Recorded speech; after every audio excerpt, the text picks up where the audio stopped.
안녕하십니까? 경남 소식입니다. 경상남도의회 제347회 임시회가 오늘부터 9일 동안 열립니다.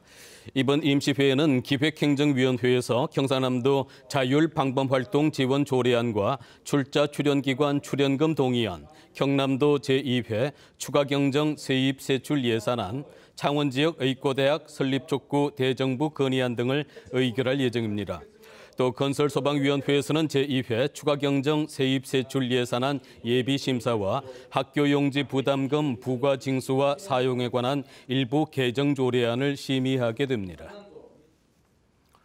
경남 지역의 고액 지방세 체납자가 4천 명이 넘는 것으로 나타났습니다.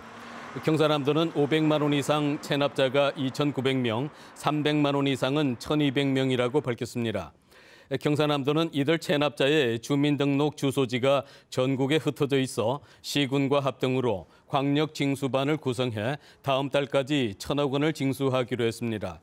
경상남도는 고질 체납자에 대해 부동산 압류와 공매 처분, 직장 급여 압류 조치를 하고 특허권과 저작권 등의 은닉재산도 추적할 방침입니다. 소방관들의 정신과 병원 진료와 상담 건수가 지난 4년 동안 10배나 크게 증가한 것으로 나타났습니다. 바른정당 홍철호 의원이 소방청 자료를 분석한 결과 소방관들의 정신과 진료 상담 건수는 지난 2012년 484건에서 지난해 5천여 건으로 10.5배 증가했다고 밝혔습니다. 이는 참혹한 현장을 목격하면서 받는 스트레스가 주된 영향으로 분석되는 가운데 경남에서도 최근 3년 동안 소방관 3명이 스스로 목숨을 끊었습니다.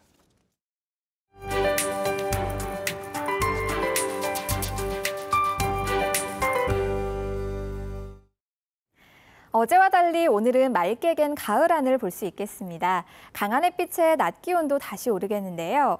어제 24.3도에 머물렀던 밀양이 31도까지 오르겠고 창원과 진주도 30도로 어제보다 7도가량 높겠습니다. 어제 내린 비로 인해 대기 중에 습도가 높은 상태입니다. 현재 내륙을 중심으로 안개가 무척 짙은데요. 안개주의보가 내려지며 가시거리가 200m도 되지 않는 지역이 있습니다. 안전운전에 신경 쓰셔야겠습니다. 오늘은 다시 중국 중부지방에서 다가오는 고기압의 영향을 받겠습니다. 아직은 하늘에 낮은 구름이 간간히 지나고 있는데요. 점차 거치고 맑은 하늘이 드러나겠습니다. 동부 지역 현재 어제보다 1, 2도 정도 낮게 출발하고 있습니다. 창녕과 밀양 18도, 창원이 21도 가리키고요. 한낮에는 30도 안팎까지 오르며 일교차가 10도 이상 크게 벌어지겠습니다. 경남 서부 지역도 거창이 17도로 어제보다 2도 정도 낮게 출발하고요. 한낮에는 하동과 사천이 31도로 어제보다 높겠습니다. 해상에도 쾌청한 하늘이 드러나며 물결도 점점 잔잔해지겠습니다. 다만 오늘 해안가로는 높은 물결이 유입될 수 있어서 방파제나 갯바위에서 낚시 즐기시는 분들은 안전사고에 유의하셔야겠습니다. 당분간은 고기압의 영향권에서 큰 변동 없이 맑고 일교차가 큰 날씨가 이어지겠습니다. 요즘 감기 걸리기 쉬운 날씨니까요. 아침 저녁으로 얇은 겉옷 챙기셔서 체온 조절에 힘써 주시기 바랍니다. 기상정보였습니다.